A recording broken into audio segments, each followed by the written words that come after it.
everybody, welcome back. Wait a minute, is this thing on?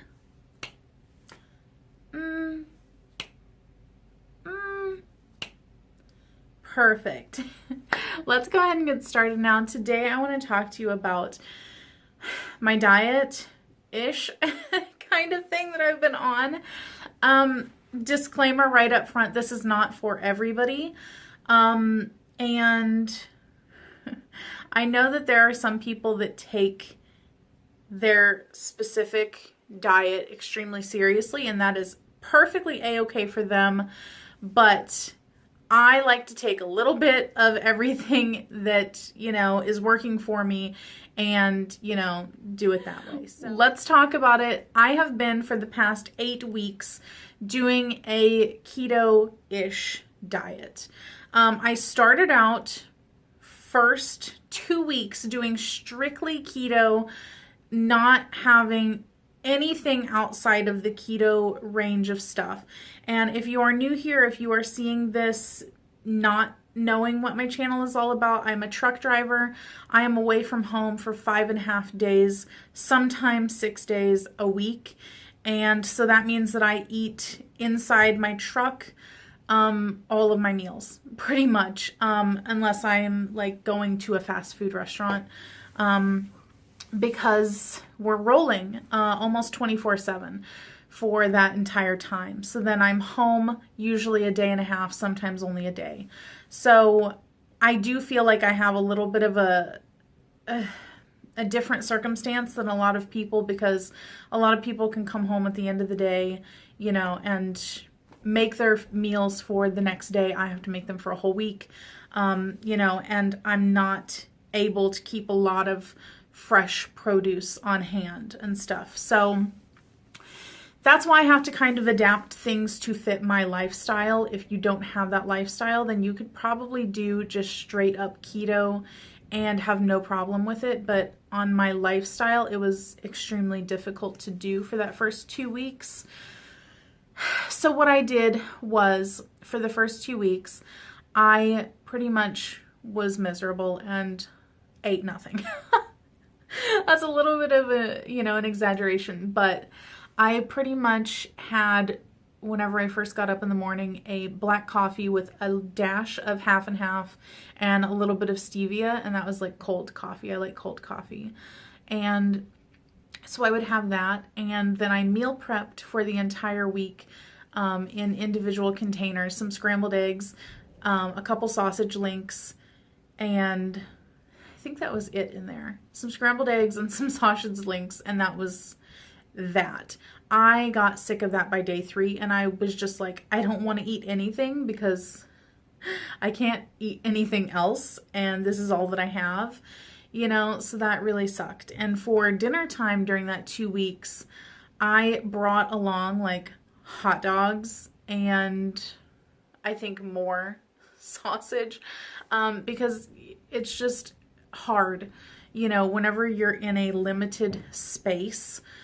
We only have so much space for refrigerators, and then only so much space inside those refrigerators for all of my food, because my husband's food also has to go in there. So while I would like to bring along salads and things like that, it just always ends up going bad. Before the end of the week, we end up having to throw it out, and then the amount of space that salads takes up in the fridges is just a lot. So the second week, I did the exact same thing, and ended up giving most of my food to the animals, just on at rest areas and stuff, because I was just so disgusted with the thought of eating any more eggs and meat. And I love meat. I could never be vegan or vegetarian because I love me some meat, but it is literally all you eat, and it just makes you want to not ever see it again. So in that first week, I did lose 7 pounds, which I'm sure was probably all like water weight. And then I gained 6 the second week, even though I ate nothing that I didn't eat the first week. And that was really discouraging, because I was like, what the hell am I starving myself for then? It was just like, why aren't I having like Reese's cups and cheeseburgers if it's going to be like this, you know? And then that second week, we got home very late and I did not have time to sit there and meal prep a bunch of breakfast and dinner type meals. And I was like really frustrated. I messaged my friend who is also on keto. She was trying to get me into it months ago. And I just was like, no, that's not for me. And she was like, well, you can try some Atkins bars. And I know that this is one of those things that a lot of people, you're either going to be okay with it if you're on keto, or you're going to be one of the keto people that feel like it is completely off limits and you shouldn't have them. For me, it works. So I went out, I got some Atkins shakes and some bars to have as my meals for the third week, because we just had no time to prep anything else. And I ended up also losing weight that week. I can't even remember. I think it was 4 pounds. So I had gained 6, you know, and then lost back 4 of those in that second week. And then third week, it's hard to keep track because I'm filming on my phone and my notes are on my phone. So after that, I was like, okay, this satisfies my sweet tooth, because I know that a lot of keto people say that you should just lose the sweet tooth and not indulge it ever. Like, I am a sweet person, obviously, but I love sweets, and that is why I am in this position right now. But the Atkins ones have very little sugar, you know, and once you take out the, you know, fiber and stuff like that, then there's very few carbs. There's only about 3 to 4, sometimes 1 to 2 net carbs in all of their stuff. So it's really not bad, especially if you're not eating a bunch of other junk. So I have been doing a mixture of keto and Atkins for the past 6 weeks. Because I did just keto the first 2, and then after that I did a mixture of both. So this is what's been working for me, and I've been losing an average of 2 pounds per week. So I am now down 16 pounds from my starting weight to what I weigh right now. And this is the end of week 8. Going into week 9 will be started tomorrow at the time that I'm filming this. So this is the routine that's working for me. I still have, usually whenever I get up in the mornings, I will have my cold coffee. I use the Starbucks one, the dark roast cold brew, and a little splash of half and half, a little dash of stevia, like the liquid stevia, and I will make a big tumbler of that and just sip on it throughout most of the morning until lunchtime. And sometimes I will have an Atkins shake that has like 1 net carb in it in the morning time also at the same time as my coffee. Or I will have like an egg cup where it's just like scrambled eggs and some bacon and cheese in it. So I'll have those. Then for lunch, I typically just have an Atkins bar, like a meal bar. And then dinner time is whenever I will have whatever I've meal prepped for the week. Or we'll stop at like a fast food place like McDonald's. We love stopping there on Wednesday nights because it works out perfect for where we're switching over. But then I will have the bacon ranch salad with grilled chicken, and love that. Love the taste of it. I get a little bit of like salad mixed in, you know, so that I have some veggies, and then sometimes my meal prep has some veggies.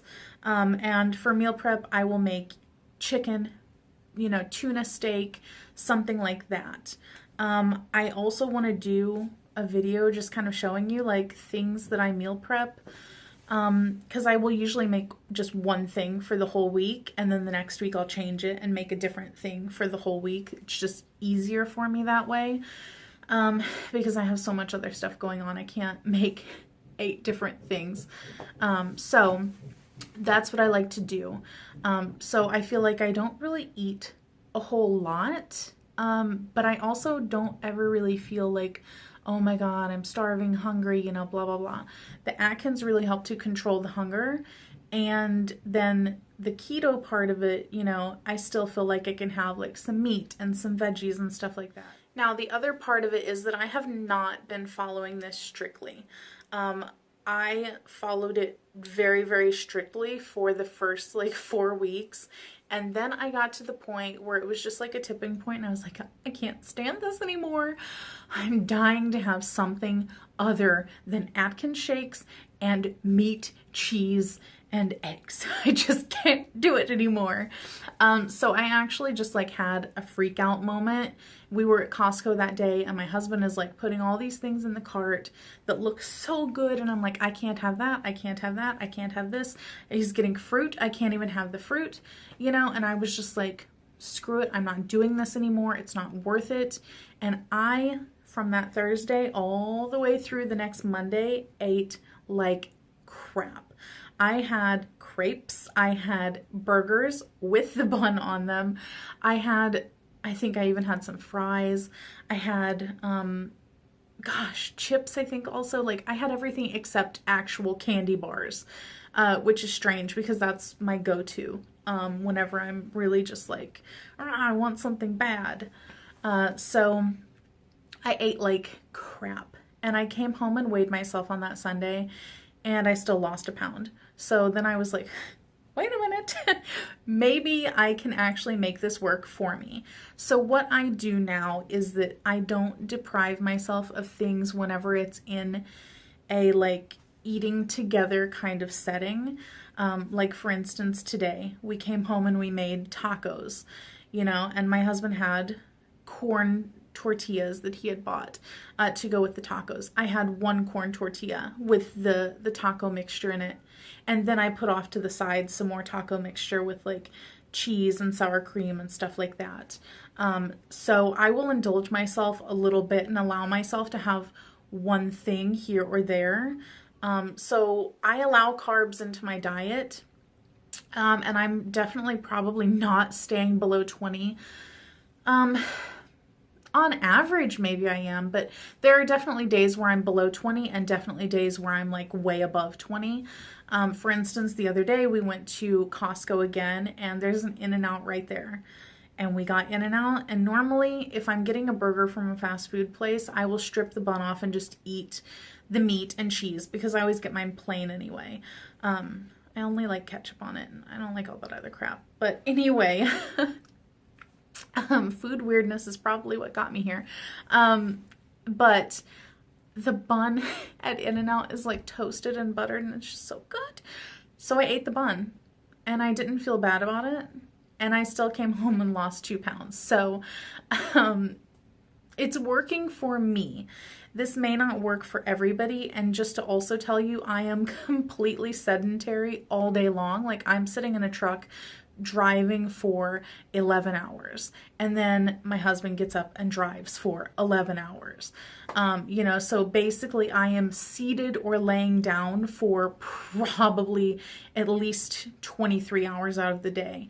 The rest of the time is whenever I'm fueling, getting out of the truck to go to the bathroom, going into a shipper or receiver. So I am very, very, very low activity, and I lost that 16 pounds not working out at all.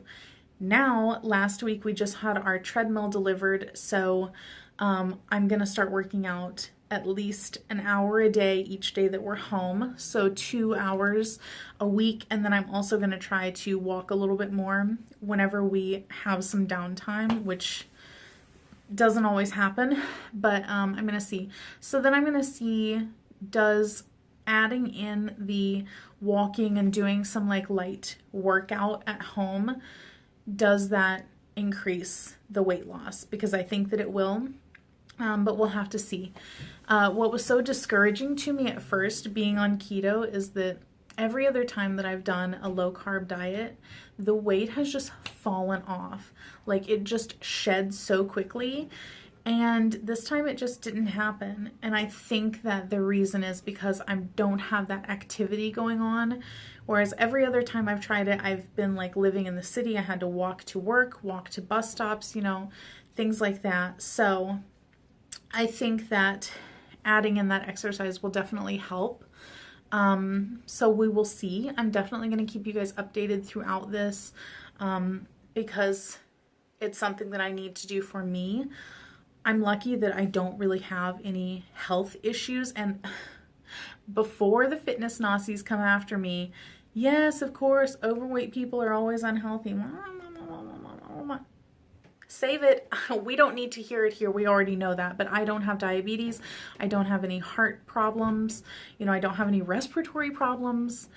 So overall, I'm in good condition for being an overweight person. But I'm doing this because it's going to make me feel better as I approach my mid-30s in a couple years. I'm still in my early 30s, thank goodness. But, you know, I want to have a kid, maybe not multiple kids, but I want to have a kid sometime, and I don't want to be like a fat mom. No judgment to anybody else that is. That sounds odd, but you know, I don't want to feel like it's difficult to run after my kid.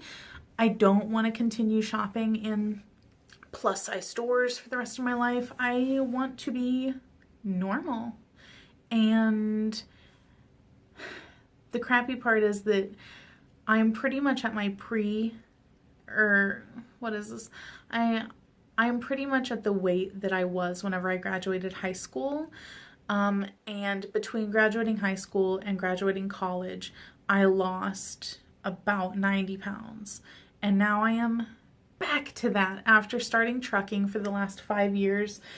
This sedentary lifestyle just really packed on the pounds. I used to be able to eat pretty much anything that I wanted because I was so active that it just kept the weight coming off. And I continued to do that after trucking, and then it just packed the weight right back on. So here we are, and down 16 pounds so far. We are going on vacation in roughly 3 to 4 months. I would like to be down another 30 pounds-ish at least by the time that we go on vacation. So that is my goal, like my short-term goal for that. My, you know, goal hopefully by the end of the year is to be down to what I was before trucking, and then going forward even more. So there you go. That's all I'm gonna say for now. I hope that you guys got some decent information from this video. It's not like super technical and informative, but this is what's working for me. And if you want to see what I bring with me in the truck for a typical week, like my meals and, you know, what I'm making and stuff like that, let me know. I'm probably going to do it anyway, but it would be nice to know if there's actual interest in it or not. And unfortunately, I didn't even bother to take any before photos because I didn't think that I was even going to make this video. And of course now I've changed my mind. But honestly, to me, I don't feel like I see any visible difference. Because whenever you're like this big, you know, 16 pounds doesn't really show a whole lot, unless it all comes out of one area, which I don't feel like mine has. But I do notice that the jeans that I bought, I showed them in my closet staples haul. They were skinny jeans from Torrid. If you look at how those fit, they were pretty snug. And now I can pull them down without unbuttoning or unzipping them. They're kind of like putting on pajamas. They're still fairly fitted in the thigh because my thighs are so big, but the waist and hip is just pretty loose. So I guess that's a good thing, but I'm also kind of like, man, I just bought those and those were pricey. So that sucks. But I do still have a pair of jeans. The last pair of my skinny self jeans. Not that I was skinny, but my thinner self jeans. I still have them in the closet. So that's what I'm working toward. Once I can get those on, I will feel like I've really accomplished something. And then we will work from there, because I would like to, my ideal size, even though it would probably still look larger on my frame because I am like short, I would like to be a size 10, ideally an 8. I have no idea what that would be in weight, but I feel like that would be ideal at this moment in time. On my frame, probably a 4 or a 6 would look thin, you know, and an 8 or a 10 would look average. You know what I mean? So I would like to look average for right now. So there you go. That's it. I will catch you guys next time. Bye.